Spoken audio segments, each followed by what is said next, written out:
The story of Joseph. Joseph was 17 years old when his life took a turn that would forever shape the future of Israel. He was the son of Jacob, also called Israel, and the firstborn of Rachel, Jacob's beloved wife. Among 12 brothers, Joseph was the favorite, and his brothers knew it.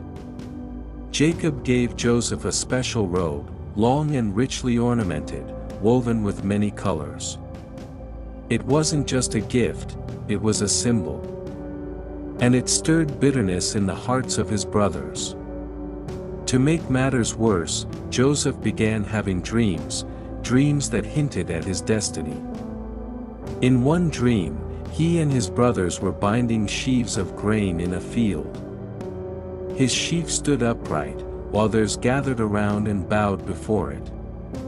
In another dream, the sun, the moon, and 11 stars bowed down to him. When Joseph shared these dreams, his brothers hated him all the more. Even his father rebuked him, saying, "Will your mother and I and your brothers actually come and bow down to the ground before you?" But Jacob kept the matter in mind. One day, Jacob sent Joseph to check on his brothers as they grazed their flocks near Shechem.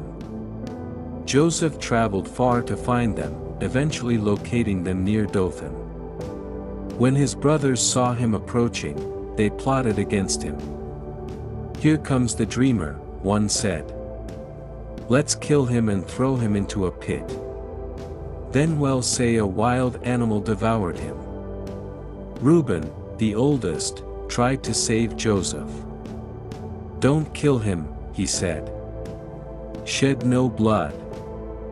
Throw him into this cistern here in the wilderness." Reuben secretly planned to come back and rescue him later. So they seized Joseph, stripped him of his robe, and threw him into a dry cistern. While they sat down to eat, they saw a caravan of Ishmaelites traveling toward Egypt. Judah spoke up, "What will we gain if we kill our brother? Let's sell him to these traders. After all, he is our brother." So they pulled Joseph from the pit and sold him for 20 shekels of silver. They slaughtered a goat, dipped Joseph's robe in the blood, and brought it to their father. Jacob recognized it. "It is my son's robe. A wild animal has devoured him. Joseph has surely been torn to pieces." Jacob tore his clothes, put on sackcloth, and mourned for many days. No one could comfort him.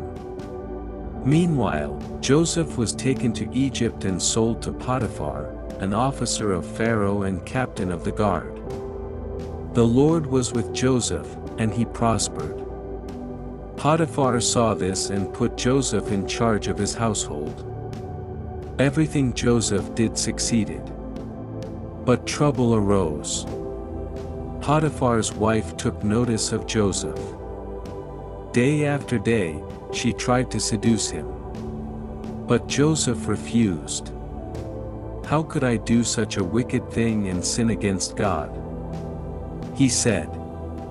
One day, she caught him by his cloak and demanded, "Lie with me." Joseph fled, leaving the cloak in her hands. Humiliated, she cried out and accused him of assault. Potiphar was furious and threw Joseph into prison. Even in prison, the Lord was with Joseph. He found favor in the eyes of the warden, who put him in charge of all the prisoners. Everything he did succeeded. Sometime later, Pharaoh's chief cupbearer and chief baker were imprisoned. One night, both had troubling dreams. Joseph noticed their sadness. "Do not interpretations belong to God? Tell me your dreams," he said. The cupbearer described his dream, a vine with 3 branches that budded, blossomed, and produced grapes. He squeezed the grapes into Pharaoh's cup and gave it to him. Joseph said, "The 3 branches are 3 days." In 3 days, Pharaoh will restore you to your position." The baker shared his dream, 3 baskets of bread on his head, with birds eating from the top basket. Joseph said, "In 3 days, Pharaoh will lift off your head and impale your body on a pole." 3 days later, on Pharaoh's birthday, both interpretations came true. The cupbearer was restored, the baker was executed. But the cupbearer forgot Joseph. 2 full years passed. Then Pharaoh had 2 dreams. In the first, 7 fat cows were eaten by 7 thin cows. In the second, 7 healthy heads of grain were swallowed by 7 thin, scorched heads. None of Pharaoh's magicians could explain them. Then the cupbearer remembered Joseph. He told Pharaoh about the Hebrew prisoner who had accurately interpreted his dream. Pharaoh summoned Joseph. He was shaved, dressed, and brought before the king. "I have had a dream," Pharaoh said. "No one can interpret it. But I hear you can." Joseph replied, "I cannot. But God will give Pharaoh the answer he seeks." Joseph listened to the dreams and said, "God has revealed what he is about to do. 7 years of great abundance will come throughout Egypt. After them, 7 years of famine will ravage the land. Store up food during the good years, so that Egypt may survive the bad." Pharaoh was pleased. "Can we find anyone like this man, in whom is the Spirit of God?" He made Joseph second in command over all Egypt, placing his signet ring on Joseph's hand and dressing him in fine linen. Joseph was 30 years old. During the 7 years of abundance, Joseph stored vast quantities of grain. When the famine struck, Egypt had food. The famine reached Canaan. Jacob sent 10 of his sons to Egypt to buy grain, but kept Benjamin, Joseph's full brother, at home.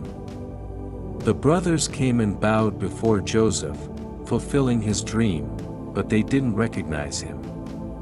Joseph spoke harshly, accusing them of being spies. To test them, he kept Simeon in prison and told them to return only if they brought Benjamin. When they returned home and told Jacob, he was distraught. "You would take Benjamin too. Joseph is gone, Simeon is gone, and now Benjamin." Eventually, when the grain ran out, they had no choice. Judah promised to protect Benjamin with his own life. They returned to Egypt. Joseph saw Benjamin and was overcome with emotion. He hosted a feast, but continued to test them. Finally, he planted his silver cup in Benjamin's sack and sent them away. Then he had them brought back and accused Benjamin of theft. The brothers were devastated. Judah stepped forward. "Take me instead. Let the boy go. If we return without him, our father will die of sorrow." Joseph could bear it no longer. He sent everyone out and wept loudly. "I am Joseph," he cried. "Is my father still alive?" His brothers were stunned. Joseph said, "Do not be afraid. You meant evil against me, but God meant it for good, to save many lives." He embraced them and sent for Jacob. When Jacob heard, his heart nearly stopped. But when he saw the carts Joseph had sent, his spirit revived. "I will go and see him before I die," he said. Jacob and all his household moved to Egypt.